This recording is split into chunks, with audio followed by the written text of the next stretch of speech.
नमो नमः। आइए मिलते हैं पुनः अपनी सीरीज में जो कि चल रही है धातु संबंधित। यदि आपने इसके पहले पार्ट्स ना देखे हों तो जाकर के डिस्क्रिप्शन में लिंक हो दी होगी, उसमें आप देख लीजिए। प्लेलिस्ट में जाकर के मौजूद होगी, वहां जरूर से देख लेना। तो धातु पे हम चलते हैं पुनः। मैं और पहले की वीडियोज में बता चुका हूँ, फिर भी संक्षिप्त परिचित कराते हुए आगे बढ़ते हैं। आइए। और हाँ बेटा, दोस्तों आप यहाँ पे चैनल को सब्सक्राइब जरूर करिएगा, लाइक करिए, क्योंकि बहुत ही अच्छी मेहनत से आप लोगों के वीडियो तैयार किए जाते हैं। तो बने रहिए हमारे चैनल पर, शेयर भी करना अपने फ्रेंड्स को। तो यहाँ पे आप देख रहे होंगे कि धातु किसे कहते हैं। तो धातु समझ लीजिए क्रिया है ना। चलना फिरना, आना जाना, खाना पीना, ये क्रियाएं हैं, है ना। तो उस क्रिया को आज हम, आप ये भी ध्यान दीजिएगा कि आज हम देखने वाले हैं क्या चीजें कि धातु आखिरकार हम पढ़ेंगे लिट लकार के विषय में। किसके विषय में पढ़ेंगे? लिट लकार। कि लिट लकार के विषय में क्या है, जो कि किसके लिए प्रयोग की जाती है? भविष्य काल के लिए। ये मैं अभी बता दूं, लिट लकार के विषय में पढ़ रहे हैं जो भविष्य काल के लिए प्रयोग की जाती है। तो धातु किसे कहते हैं हम? तो धातु समझ लीजिए हम कहते हैं क्रिया को। क्रिया क्या है? क्रिया ही क्या है? हमारी धातु है। अब धातु कितने प्रकार की होती है समझ लीजिए। धातु होती है 3 प्रकार की, परस्मैपदी, आत्मनेपदी और उभयपदी, है ना। इस तरीके के होते हैं। बहुत अच्छे से मुझे समझाया मैंने इसकी पहले वाली वीडियो में, ना देखी हो तो वो जरूर देख लेना, है ना। तो धातु समझ लीजिए मुख्य रूप से कितनी होती हैं? धातु होती हैं 10, है ना। तो ये लकार कितनी होती हैं? 10, है ना। 10 क्या है? ये लकार हैं। तो लकार, आखिरकार लकार है क्या? आपके मन में हो सकता है ये संशय आ जाए कि लकार क्या है। तो समझ लीजिए लकार क्या है कि हम अपनी क्रिया को हमने कब की हुई है, कौन से काल में की हुई है, वो काल को ही वर्गीकृत करने के लिए, काल को समझाने के लिए हम यहाँ करते हैं लकार, है ना। कौन से काल में हुई है ना। पहले हुई है, आगे हुई है, तब हुई है ना। तो उसी हिसाब से समझ लीजिए हम इसको प्रयोग करते हैं। अब आप देख लीजिए कि यहां पर हमारे कितनी धातु होती हैं, लकार कितनी होती हैं, सॉरी 10।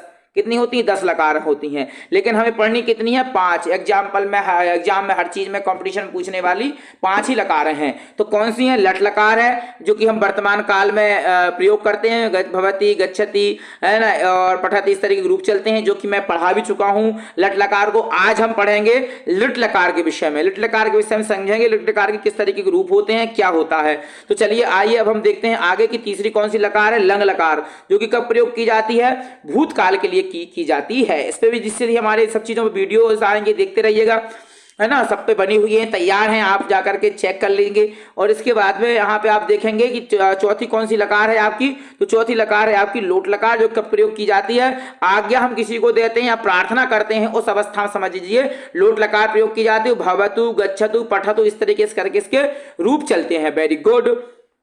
तो अब आप यह देखेंगे कि यहां पर जो 5वीं लकार है वो कौन सी लकार है? 5वीं विधिलिंग लकार, जो कब प्रयोग की जाती है? चाहिए के अर्थ में। तुम्हें पढ़ना चाहिए, जाना चाहिए, आना चाहिए, खाना चाहिए, है ना। उसी प्रकार से ये भी प्रयोग की जाते हैं। अब आप नीचे देखेंगे कि इस तरीके से ये बनाया हुआ है, क्योंकि धातु में समझ लीजिए 3 पुरुष होते हैं, प्रथम पुरुष, मध्यम पुरुष और उत्तर पुरुष। 3 ही वचन होते हैं, एक वचन, द्विवचन और बहुवचन। इसके अंतर्गत ही चलते हैं। जैसे प्रथम पुरुष का एक वचन, प्रथम पुरुष का द्विवचन, प्रथम का बहुवचन, मध्यम पुरुष का एक वचन, मध्यम पुरुष का द्विवचन और बहुवचन, उत्तम का एक वचन, द्विवचन और बहुवचन, है ना। अब चलते हैं हम अगले पृष्ठ पर। तो यहाँ पे देखिए लिखा हुआ धातु रूप अर्थात तिगंत प्रकरण, है ना। तो क्या है ये धातु? इसमें हमने और अच्छे से इसको समझाया हुआ है। चाहे तो आप इसको और जूम मैंने कर दिया, देख लीजिए आप। यहां दिया हुआ है कि संस्कृत व्याकरण में क्रिया के मूल रूप को, क्रिया हो रही है अर्थात जाना, खाना पीना, जैसे अस, है ना, भूभवती। तो जो भी क्रियाएं हैं, जो क्रिया हो रही है, तो क्रिया के मूल रूप को, क्रिया का जो मूल, जैसे रामः विद्यालयम गच्छति है, गच्छति मतलब राम विद्यालय जाता है। तो गच्छति में जो गच्छति जो क्रिया है, जाना, इस गच्छति क्रिया का जो मूल रूप है, वही क्रिया का जो मूल रूप है, उसे क्या कहते हैं? धातु। क्रिया के मूल रूप को क्या कहा जाता है? धातु कहा जाता है।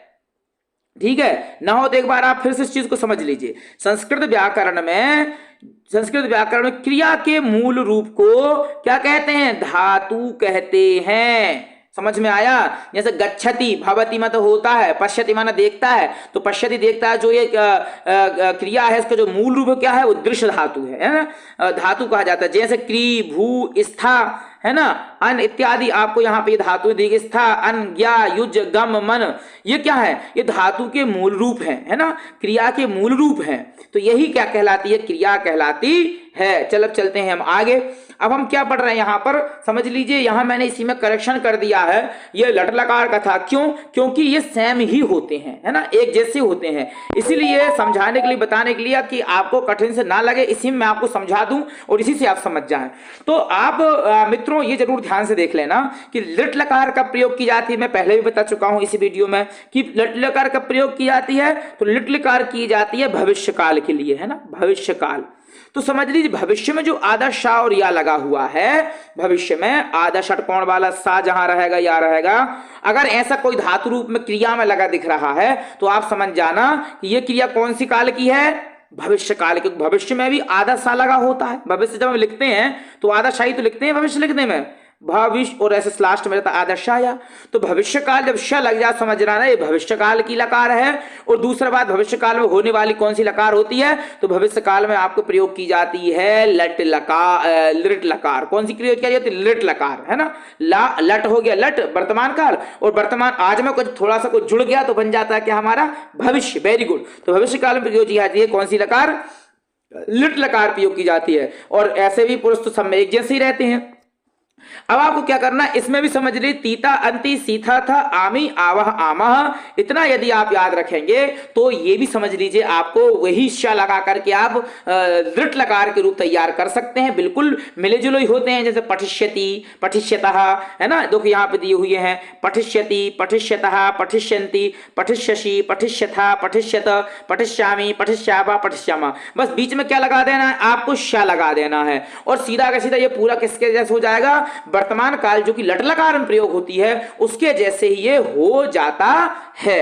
अब चलते हैं अपन अगले पृष्ठ पर, जो कि यहां पे दिया हुआ है क्या, धातु रूप। चाहो तो इसका स्क्रीनशॉट ले लो या इनको नोट कर लो, लिख जरूर लेना आप, है ना। तो ये लिट लकार है, समझ लीजिए ये लिट लकार कब हो रही है, भविष्य काल के लिए की जाती है। कब की जाती है, भविष्य काल के लिए, ये तो आपको जानकारी है ना। अपठ धातु के रूप ली हुई है, भविष्य लिखा हुआ है ना, से लगा होता है। देखो प्रथम पुरुष में क्या लिखा, पठिष्यति, पठिष्यतः द्विवचन, बहुवचन पठिष्यन्ति। फिर मध्यम पुरुष का एक वचन पठिष्यसि, द्विवचन पठिष्यथा, बहुवचन पठिष्यथ।